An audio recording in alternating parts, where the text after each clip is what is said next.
আল্লাহ রাব্বুল আলামিন সেই দিনে পৃথিবী ধ্বংস করে দিতেন, কিয়ামত সেই দিনে কায়েম করতেন যদি নবীজির একটা ফোঁটা তায়েফের ময়দানে রক্তের ফোঁটা পড়তো, তায়েফের ময়দানে সেই দিনে কাম শেষ করে ফেলাইতো।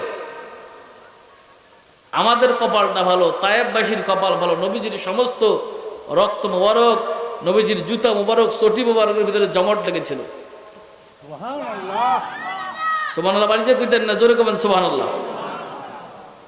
এই মাসের প্রথমেই বনি ইসরাইল সূরার প্রথম দিকে বলা হয়েছে সুবহানাল্লাহি। আমরা আশ্চর্য কিছু জিনিস দেখলে সুবহানাল্লাহ বলি, যেটা জীবনে দেখি নাই, বলি কিনা? আসরা ভ্রমণ করিয়েছে, লাইলাম রাতের মধ্যে, রাত পুরোটা না, রাতের শেষের অংশে, বাইরেটা আর একটু ছোট করো, রাতের শেষের অংশে, বাস। কি অংশে? শেষের অংশে। রাসূল সাল্লাল্লাহু আলাইহি সাল্লাম বলে, আল্লাহ আমাকে এমন জায়গায় এমন সময় মেরাজ করালেন, আমি 27 বছর মেরাজে কাটিয়ে আসার পরে দেখি দরজায় যে শিকলটা ছিল এখনো লড়ে। সুবহানাল্লাহ। যে উজু দিয়ে পানি করেছিলাম সে উজুর পানি এখনো গড়িয়ে যায়। আয় হায়। তায়েফের ময়দান থেকে আল্লাহর নবী রক্তাক্ত হলেন। দিনের দাওয়াত, কালেমার দাওয়াত দেওয়ার জন্য রহমতের নবী আমার তায়েফের ময়দানে বারবার নির্যাতিত হলো। পাথরের আঘাতে নবীজির রক্ত মরক বেয়ে বেয়ে জুতার ভিতরে গিয়ে জামাট লাগা শুরু করলো। সমস্যা? কথা বলা যাবে না। আল্লাহর নবী ফেরেশতা জিবরাইল নবীজির সামনে চলে আসলেন। হাসেন, বাদাম ছিঁড়ে ফেলাইবে খালি মরলে। বাদাম যে কটা আছে না, একটা টান দিয়ে ছিঁড়ে ফেলাবে ফেরেশতা। মিয়া এমন কোন আমল নাই, একটা আমল যে আপনি ফেরেশতাদের সামনে বা আল্লাহর সামনে প্রমাণ করবেন যে আমাকে এই আমলের কারণে জান্নাত দেন। একজন দেখান, আমাকে বলেন তো যে আমার এই আমলটা আছে, আমি এই আমলটা নিয়ে আল্লাহর দরবারের সামনে দাঁড়াবো। আছে? তাহলে হাসেন কেন? কিসের হাসি? ভাইরে, সময় থাকতে সাবধান হন, এ সময় গেলে আর কাম হইতো না। এজন্য লালন বলছে, সময় গেলে সাধন হবে না।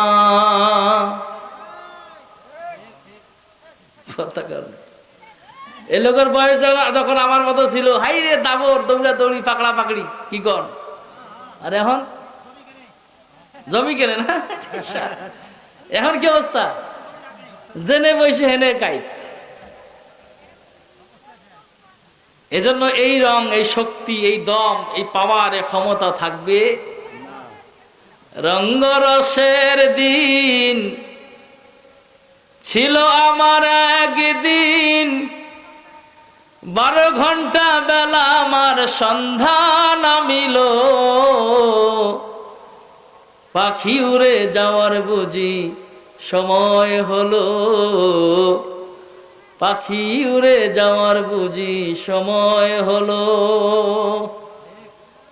দেখেন এখন কোন দিন জানি যাই, কোন দিন জানি যাই, কিন্তু আমার মতো যখন বয়স ছিল, কি এর যাওয়া, এলাই দেরি আছে, বুঝেন নাই? শরীরের চামড়া ছিল টান, মিষ্টি সুরে গাইতাম গান, গলার আওয়াজ আমার কত দূরে যাইতো,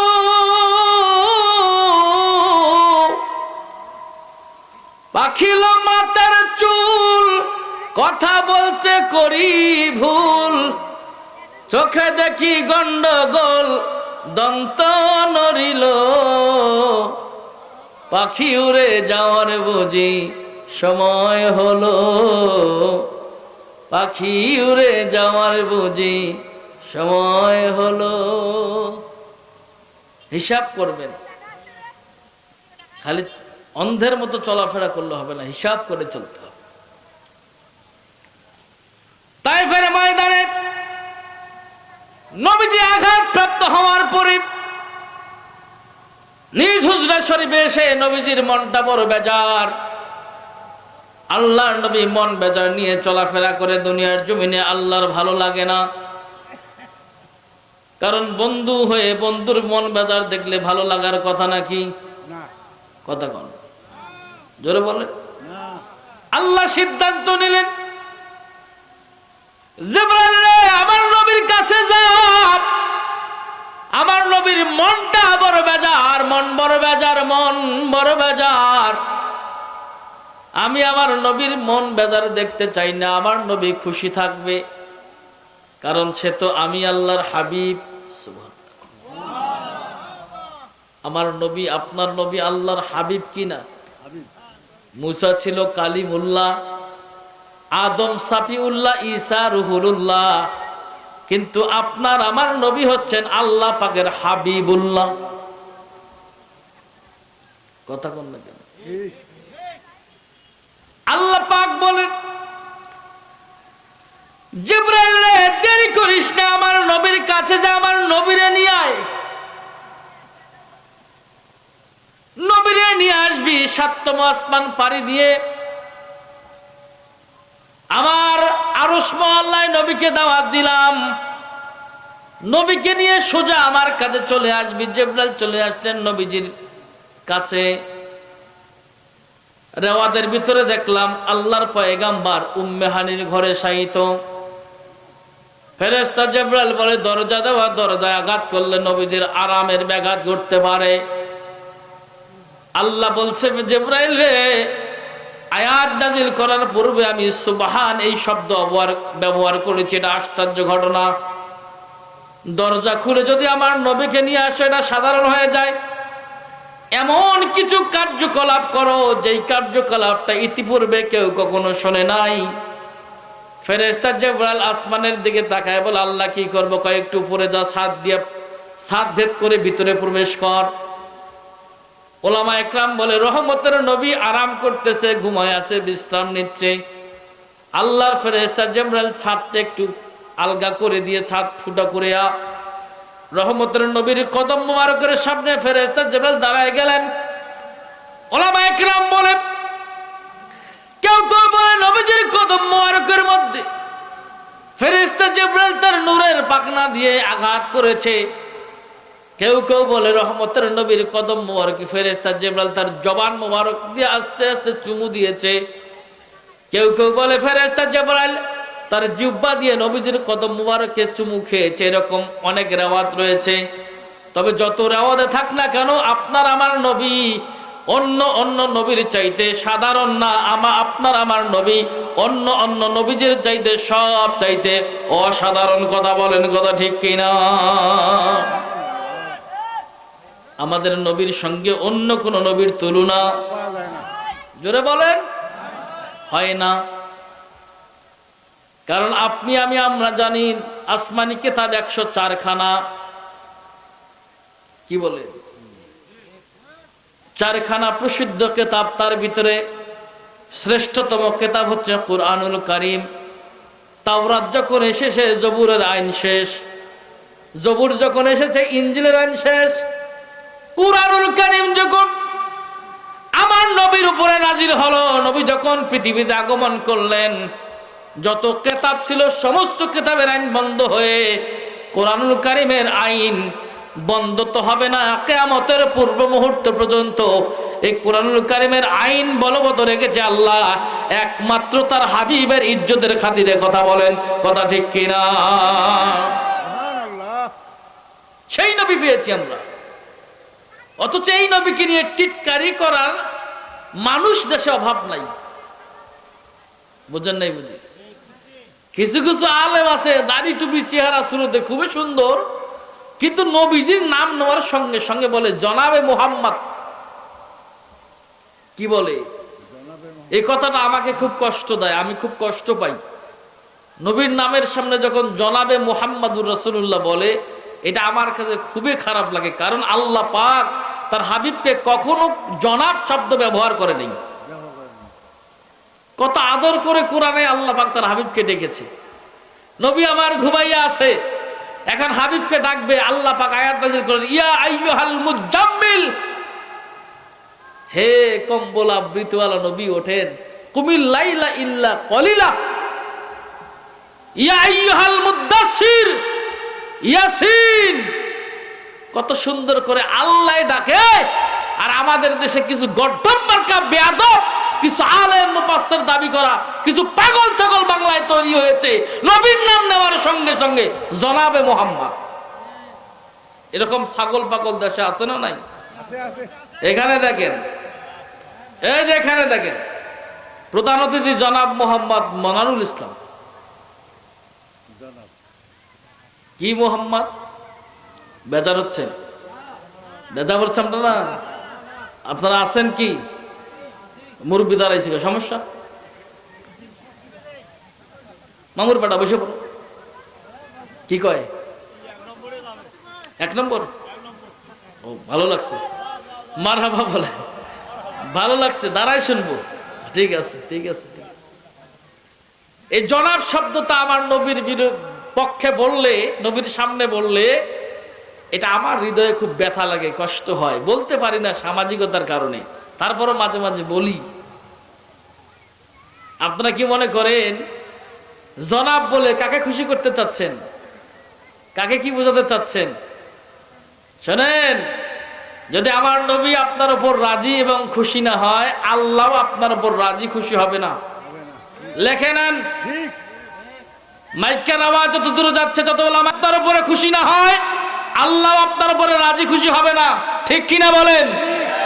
অতএব সাবধান, নবীর সামনে যে কোনো শব্দ ব্যবহার করলে খুব সাবধানের সহিত হুঁশিয়ার ভাবে কথাগুলি ব্যবহার করতে হবে, কারণ তিনি আল্লাহ পাকের হাবিব। ঠিক কিনা বলেন?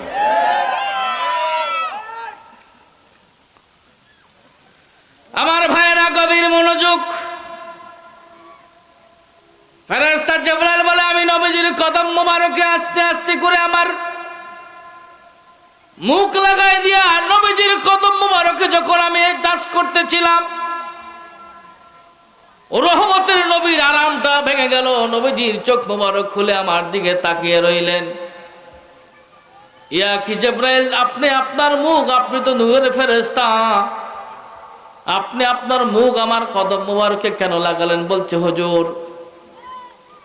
আপনার কদম মোবারক শুধু কদম নয়, আপনার কদম মোবারকের নিচে যে ধুলি রয়েছে, ধুলির যে যোগ্যতা, এর চাইতো 100 কোটি গুণে যোগ্যতা আমি জিবরাইলের কম। কারণ হলো আপনার এই কদমের ধুলি পেয়ে আল্লাহর আরশ ধন্য হয়ে যাবে। জোরে কোন আল্লাহু আকবার। আমি তো জিবরাইল, আর যেটা আল্লাহর আরশ, এই আরশ ধন্য হবে আপনার কদমের ধুলি পেয়ে। সুবহানাল্লাহ। নবী নাই তো কিছু নাই।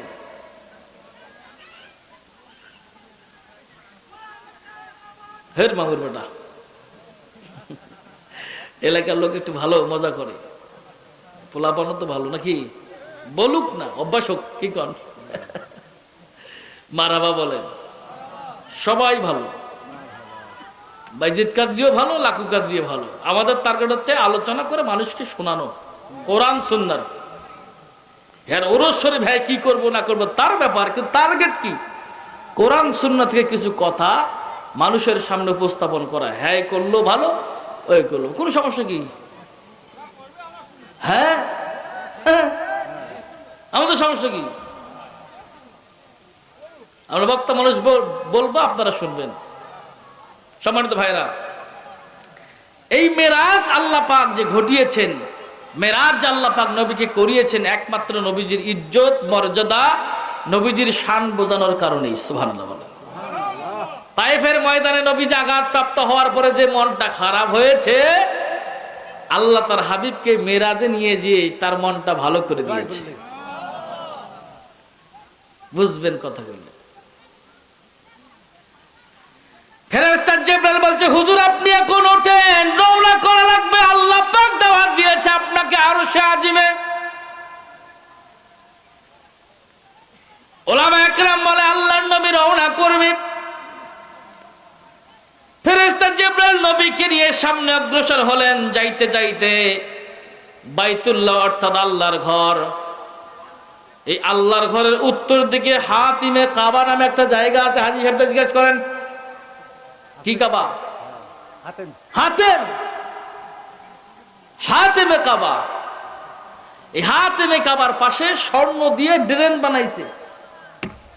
কথা কয় না রে? আমার নবী যে কি, আমার নবীকে আল্লাহ যে কত ইজ্জত, কত মর্যাদা, কত সম্মান দিয়েছে, এটা যদি আলেম ওলামা বুঝতো, এক একজন আলেম বড় বড় আল্লাহর ওলি হয়ে যাইতো। কিন্তু আলেমরা ইহুদিদের টাকা খায়া দালালি করতে করতে এদের কলিজা পয়সা সরকার হয়ে গেছে। নবীর সামনে জনাব বলতে তাদের মুখে বাঁধে না। কথা বলেন ঠিক কিনা? লজ্জা করা দরকার। আলেম হলো জ্ঞানী মানুষ, কথা বলতে হবে হুশ করে। আর একজন মনোয়ারুল ইসলাম হ্যার নামে জনাব লিখছে, আর রহমতের নবীর সামনে কয় জনাবে মোহাম্মদ, বেয়াদব।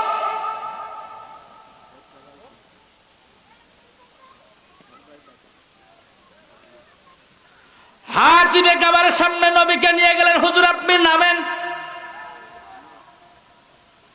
আল্লাহর নবী বলে জিবরাইল এই জায়গায় কি আপনার কোনো কথা বলা যাবে না?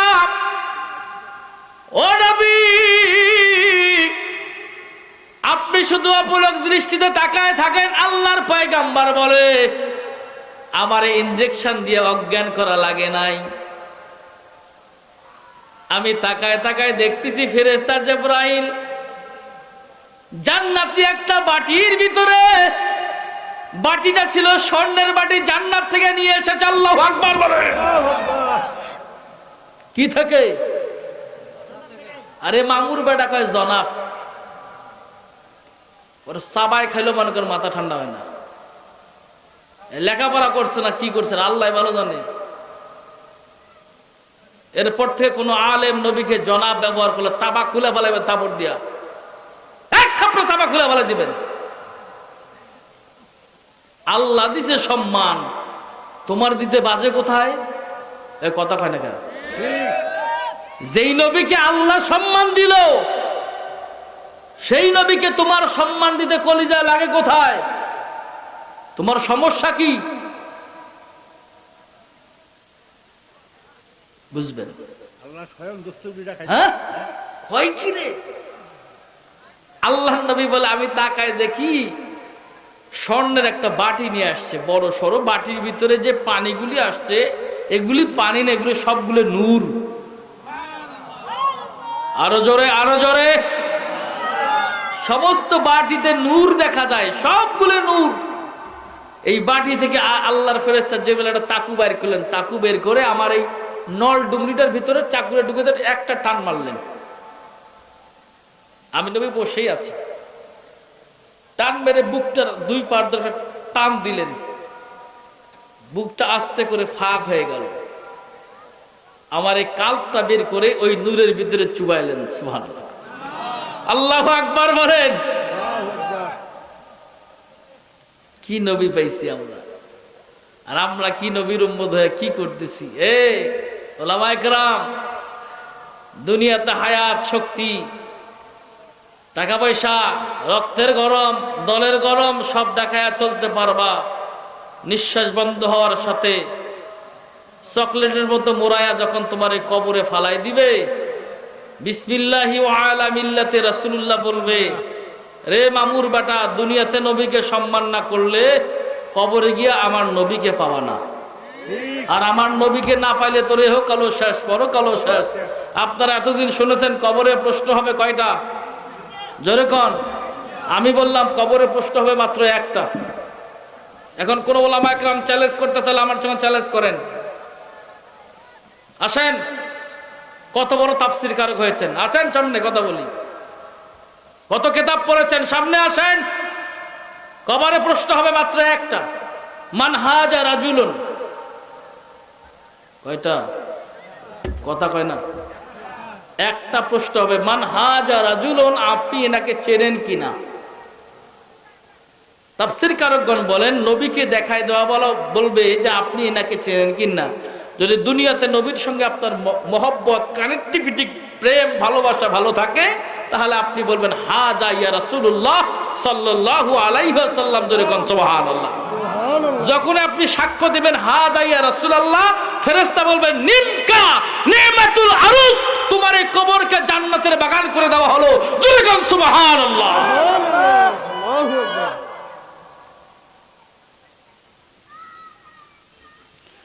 কবরে কোনো নেতা থাকবে না, নেত্রী থাকবে না, কোনো দলের ক্ষমতা থাকবে না, কোনো টাকা পয়সা চলবে না। তুমি কত ক্লাস লেখাপড়া করেছো, কত বড় তাফসীর কারক, কবরের জমিনে কোনো কিছু চলবে না। সেই দিন চলবে তুমি নবীকে চেনো কিনা। যদি নবীকে চিনতে পারো, তোমার কবর জান্নাতের বাগান। যদি নবীকে চিনতে ব্যর্থ হয়ে যাও, হাদিসের শেষের অংশে আছে আল কবরু বাইতু দিদান, তোমার কবর